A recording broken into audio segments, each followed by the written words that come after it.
One of the highly requested questions in chat is how do I rank up from Platinum to GM? How do I rank up from Silver to GM? How do I win more games? My teammates are growing. What do I play in this scenario? And other questions like that. What I want to do is I want to start a series by doing unranked to GM, and I'm going to do it very slowly. I'm going to make a decision making. I'm going to explain everything I do on a certain hero in every game. First game. Hollywood. Good map. Gold. Let's go. Let's see if I get Baptiste. If you plan on one-tricking a hero, you need to increase your insta-locking techniques. I will show you one secret to insta-lock faster. When you're in the lobby screen, instead of going like selecting the hero and select, just double click on the hero. This is how you select it faster. Okay. We have a tank, we have a healer, we have 2 DPS. That's good. Usually when you play in low ratings, it does not matter what team comp you play. What matters is you play with at least 1 tank, 1 DPS, 1 healer. That's what you should always be aiming for. Don't try to chase Overwatch League team comps. Right now, this is essentially a top 500 team comp. Like, I don't know why the fuck we have this team comp, but this is really good. I am the only one in voice? No, I don't have automatically join voice. Let's see if I join voice what happens. I don't think I'm going to have a lot of players in voice. 6 players. Okay, perfect. Hello. Okay. Max is over there doing some pistol shots. Orisa's on high ground. I'm trying to stay behind shield when I'm playing with Orisa so I do not get randomly spammed. They have Winston, McCree, my main goal, and Hammond. My main goal is when Winston jumps in, the second he jumps in before he places bubble, I am going to press shift.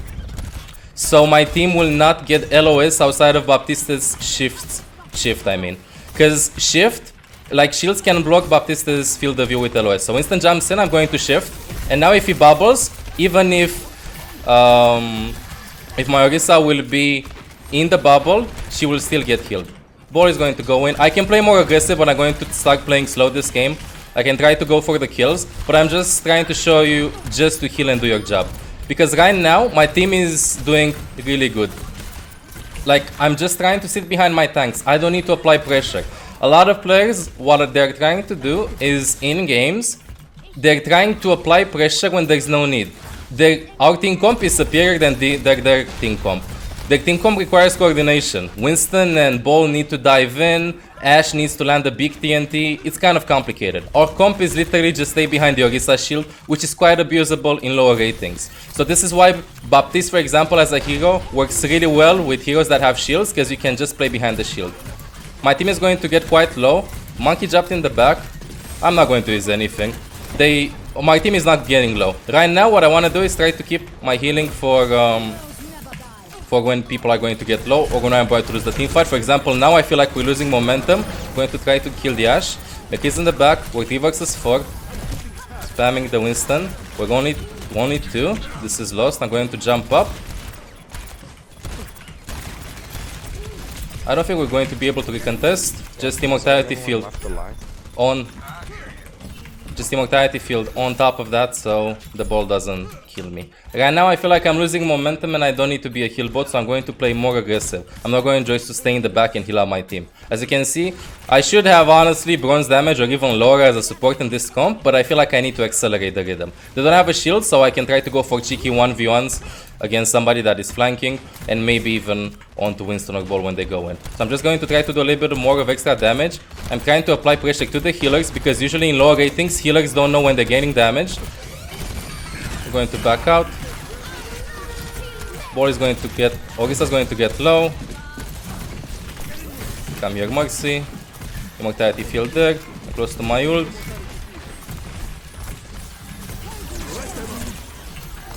Extra heals onto Orisa. We're racing 5v5. Mercy's in the back. What the fuck? We don't have sleep for Bob. This fight should be lost. Just getting out.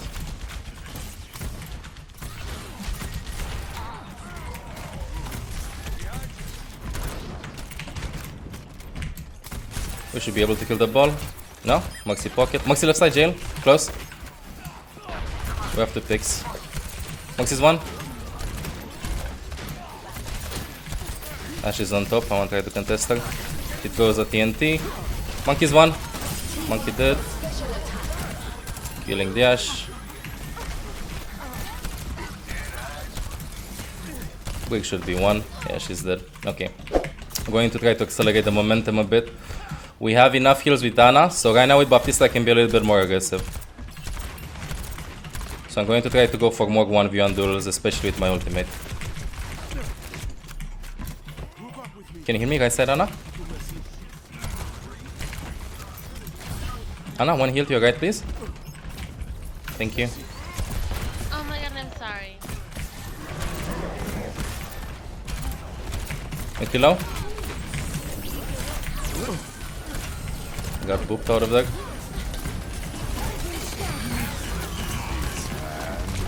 The second part of the map, usually dive heroes have the advantage. Just because of the geometry of the map, you don't have any perfect place to place your shield. Ox sees one. Help your buff right side. He should focus in the shield so I have time to take the mega. I'm going to lose this duel probably, because he's going to get killed. Macri is low, Macri is low. I need to back out, I have immortality in 3.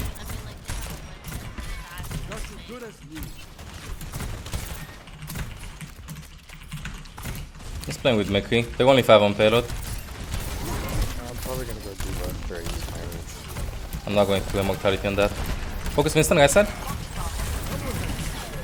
I have an idea, immortality field around the corner. Trying to do some damage. I know Macri's left side, so I'm trying to rotate to the shield. Like I heard the Macri left side here, close. Focus the break, help your Ana. Break low, break low, break low, break low, break low. Macri right side. Nice stun. Ashe one left.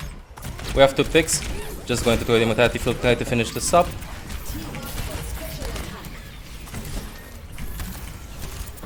A cool trick you can do with immortality field is you place it around the wall, then you ult, so the enemy team cannot focus the immortality field. Muxie's close, guys side. I can kill the Muxie. If she got TNT'd, she didn't get TNT'd. Focus the ball behind, focus the ball behind. Monkey low, monkey low. Oh, okay. See the Macri overextending? Fuck, I need to reload. Charging my jump because I'm going to get stunned.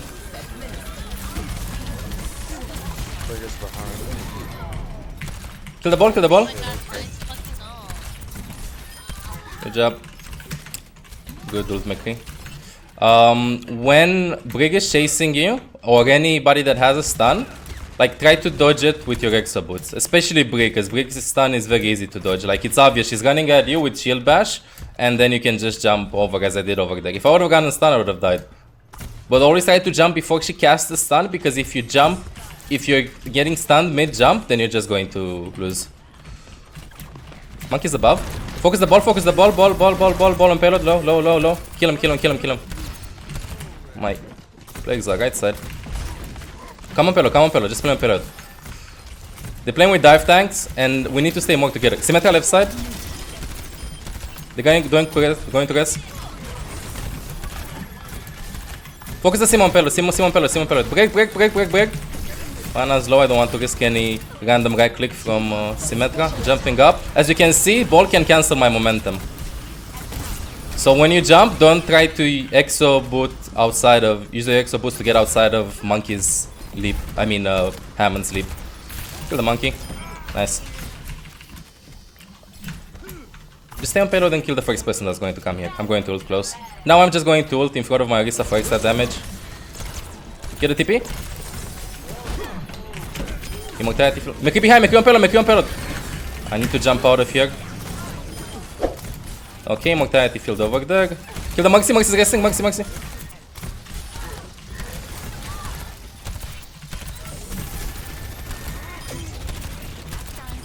Good job. Nice. Alright. Okay. Amplification matrix can be cancelled by a stun. Honestly, don't know that. I think it cannot be cancelled by a stun because it is an instacast. Pile driving and jump back cancels Baptiste's jump. Exactly. Anything that has like momentum to like stop your jump, that's it. So, in the beginning, I tried staying back, being passive, healing my teammates and so on. Right now I want to try out a different approach. I picked the... let's see what my team does. So I'm staying behind. I don't know if my tanks know how to create space. I don't know if my DPSs know how to create space and get picks. So right now, considering the fact that I have Ana that heals a lot, I'm going to try to be more YOLO. I will show you how to be more YOLO and how you need to have your team follow you up. You don't need to have really good English to do so. You just need to be repetitive in words, and you need to know basic words. I'm going to start working with my team in front, and I'm going to focus more on shot calling this round. I'm not going to focus more on just staying behind the shield and shooting and using immortality field when people are low, because I think you know the basics.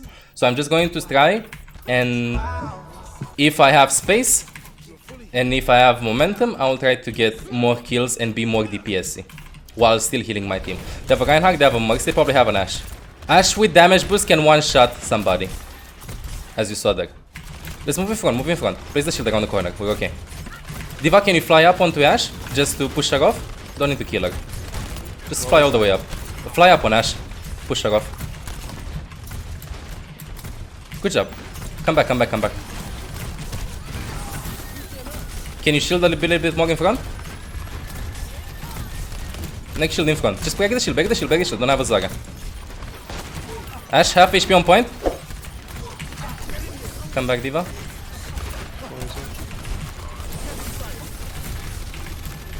I'm going to ult this. We have extra heals, so D.Va is not going to die from this. Nice. Max is one. Kill Bob, kill Bob, kill Bob. Never mind. Kill Bob, kill Bob. Stay here, we're okay, we have immortality. Just shoot at them. We still have immortality, they're not focusing. In low ratings, they will not focus immortality.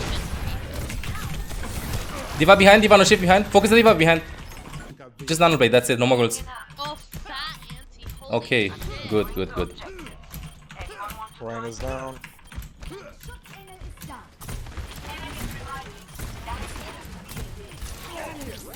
No more ults, no more ults. We won it.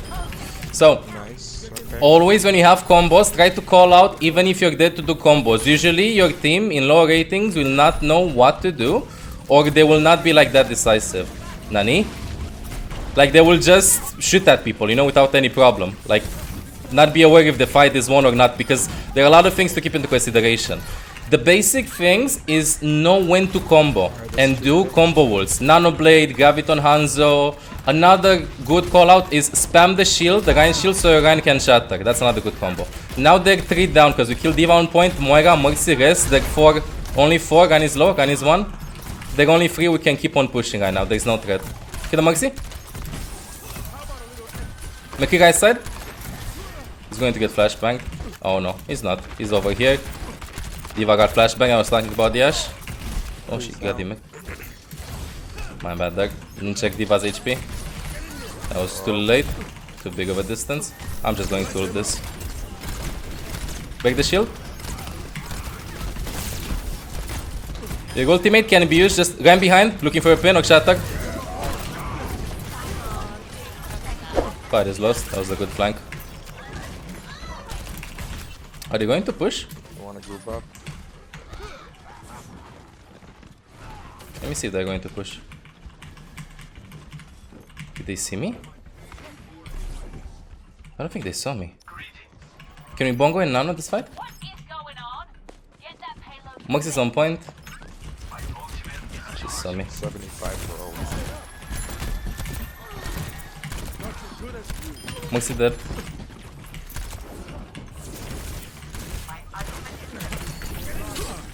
Fuck.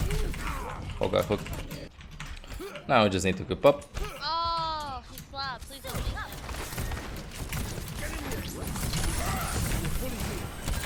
Help Ogisa. Can we nano blade? It's still winnable.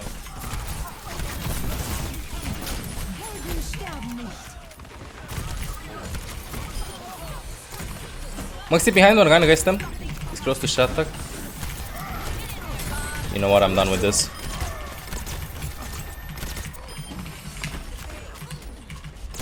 Let's push the pellet.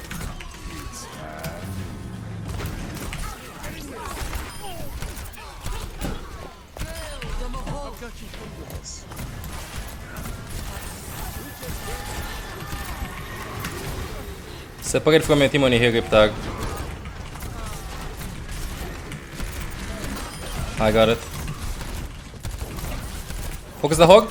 Moira behind, kill the Moira behind, no fade on payload, behind payload. She's one, she's low. Dead. Hog. Junker at right side, kill the Junker right side. I'm going to ult. Behind them, because why not?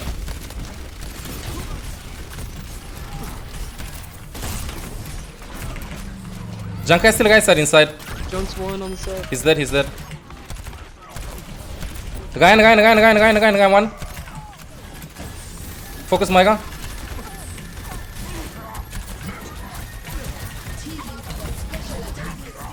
McCree always to the back. Can we diva bomb this? Don't ult, it's one. Oh my god, dead. McCree's still left. Don't get in flashbang range against McCree. I'm going to keep on pushing. I'm going to have ult. Junk left side mega. Surprise, motherfucker! You see how I'm using my immortality field? If I try to get the duels. Hog low. Junk is close, left side mega. Monkey left side mega also. Junk's one left. Marcus one. Just melt him down. And now again that tip. Wait, I'll show you. It's probably close to Shatter. I'm going to try to dodge Shatter with my jump. Going to try to move in front. Okay. I'm going to die. Winston's in the back. Sunny! The guy behind. That pin though, dude. Fuck, I'm done. 55 for ultra.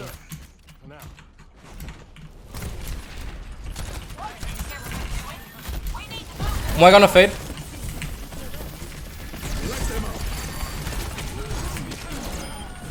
Winston's right side.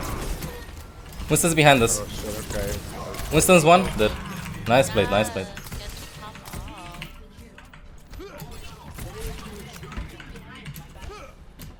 Damn, We have Bongo this fight. full damage.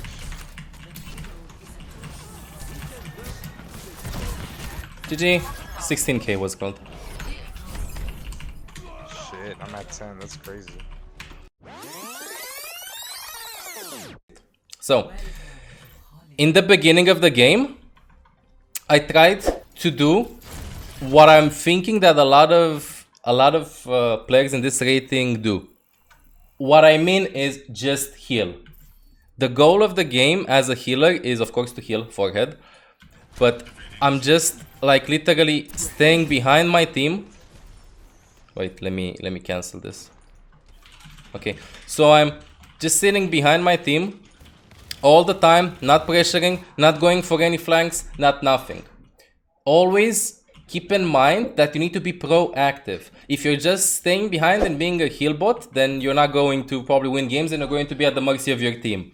Whenever you feel like you have space, you need to recognize when to not heal because you have enough heal or your team doesn't need healing, and when to try to go for opportunities. Although I was a support and I was a heal bot most of the games, you saw that this being a gold game, that damage lacked a lot. So every damage I did counted towards my team helping them win. Consider the fact that I had 15k and the other person had like 10k. Like you see, that's kind of a big difference. So always try to do extra damage, don't always be a heal bot, and sometimes try to recognize certain opportunities. For the question, I selected one. It would be nice to acknowledge that you're playing on an A and that in lower healers in EU there's a lot of toxicity and people not in voice chat or not listening to comms. So how do you deal with toxicity and people not in comms / not listening? If they're not in comms, there's no problem. In League of Legends, you don't have any voice chat and people still are very high rated without talking to each other, and it's a very micro dependent game. And also, like, a lot of people just know what to do. So if there's nobody in voice chat, no problem, you can type. If they don't listen to you, as people did not listen to me earlier on the Rialto on who to focus, only one person followed the call, then unlucky. You don't need to get tilted because of that. regarding the fact that they are toxic, you have the mute button and the void button. That's all you gotta do. If you're in low rating, you'll probably not face the same people 2 times in a row anyway. So don't struggle with it. Yeah. Yeah, I play in plat, a lot of Ana and Moira, and try to call things during the game, but get easily discouraged when people don't listen to it. Any tips not get tilted with it? You need to know how to view it. Think that you're playing with 5 computers. You're playing with 5 bots. You're not playing with teammates. You're playing with 5 bots. And think that you have somebody behind you, a coach, that listens to your calls in a non-competitive environment. I try to create this mini mental game so you don't get easily tilted. It doesn't matter if they don't listen to you. You're not practicing for your team to listen to you. You're practicing for yourself to be able to listen. Of course, honestly, I got frustrated in the beginning a lot when I played on NA because other people made fun of my accent and they were quite toxic towards me. And I honestly did not articulate the words properly because English is not my first language, so we all learn with time. But that did not discourage me. I was practicing for me and that's it. Question: when not to play Baptiste? The purpose of this account is to show you that Baptiste can work from every rating up until GM. What are the thoughts on AD crouch / jump spamming? Jump is not that good at dodging things because your movement is predictable. AD spamming is good and you need to learn how to do it. Of course, do it in an unpredictable manner. Crouch is also good, but don't abuse it too much. When Buffers came out, you said he wasn't that good at solo healing. Have you changed your mind since? I still think that he's not good at solo healing if you play with people that get outside of his effective range. For example, Tracer, Genji, Winston, Diva, Hammond. That's not a good comp to solo heal because they will just be all over the place. He's very good with tanks and heroes usually that are more static, as Orisa, Hog, maybe Diva. Because she can dive, but if you play Diva with Orisa, you're playing Nigga Orisa. So he can solo heal in comps where everybody stays together. He cannot solo heal in comps where people dive. Because one, it has a travel time, a very long travel time for his grenades to heal up people. And second, it's just unreliable because it's hard to aim with him for a very long distance.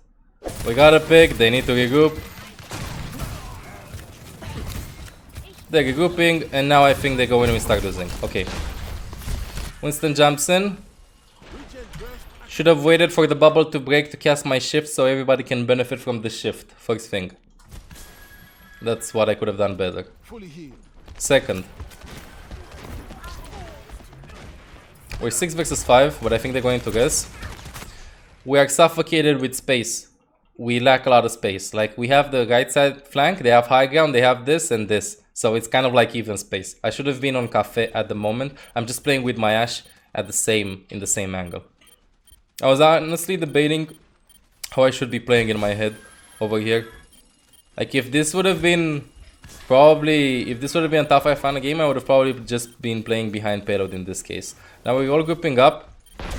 Ball is close. Healing up.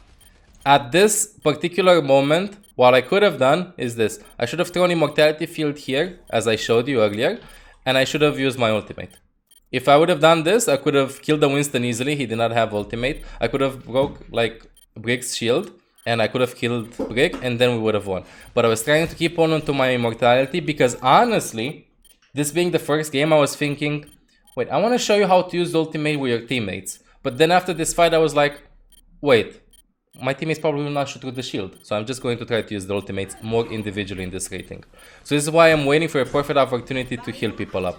Always be aware where you can go and where you cannot go and if it would be a waste of time. A lot of people don't have like the mental map in their head. So I'm over here, I see the Ashe low, and I see her moving backwards, you see? Like I check once, I check twice. And then she stays still and I'm like, no, I'm not going to waste time to try and go and heal her up. Because like maybe this extra second, I could have like just did some things on point and she has the mini there to take, but she just couldn't pick. So always be aware and take split second decisions whether you should commit to doing an action or not. The correct call was the correct call anyway, because Ashe took the mini, she did not need heal. So always be fast and decisive. If I need to heal people, if I don't need to heal people, and so on. When you're playing Orisa, Hog, McCree, when you're playing people with heroes that have stuns, if the enemy team is tanky, and let's say not tanky necessarily, they have people that dive, they have Hammond, they have Diva, they have Winston. The second they dive in, always say, use your stance on that person. So when Hammer went in, just do this. Flashbang, fan the hammer, then roll, fan the hammer again. Some say that mL7 seen The Lion King 1,780 times, and that his second best friend is a Cape Buffalo. Second, hook him after the stun wears out. Third, pull him with Orisa. Like, you can always do things. You can always do things, but you need to do it synchronized. If we all would have been here, Hammond would have died, he would have not used mines, we would have won the team fight. If I remember correctly, we lost the team fight. Oh yeah, and another thing. You wanna learn how to... you don't know what to say. You're shy. You know how you can contribute to telling your team useful information? This will sound very weird, but learn to count. Your eyes need to be top right. I'll show you. You can just say this. So, earlier Ash died. So 3 people are dead. You say 3, the first number is your team. 3v6. That's all. Somebody else dies from the enemy team. 3v5. Somebody else dies. 3v4. There is 3v3. Winnable. You know, like, you had things like if it's 1 versus 6, don't use Graviton. If it's 3 versus 3, might be winnable depending on your instinct. Always try to contribute to the comms. It doesn't matter if nobody's listening. But it matters if, let's say, you play this game for 1 year, 2 years, then you want to try to play for your team. I don't know, you go to whatever, you have a high school competition. Let's say you have a friendly competition and you start talking, people will appreciate that. So always try to say things like this. Right now, we have the advantage. We're 3v3, Hammond is just respawning, somebody died, but these 3 people, this is a bit more complicated. I will go in depth probably in other games. The first thing to know is how many people are alive and how many you killed. And the second is knowing when your team comes back. Right now we can continue the fight because my team, the first 3 that died initially, will come back faster from the spawn because the spawn is closer, considering where the payload is, than the enemy spawn. So right now, even though it's a 3v3 and we lose, it's a 2v3, we might continue with the fight. And we might win it, and I think we actually win it.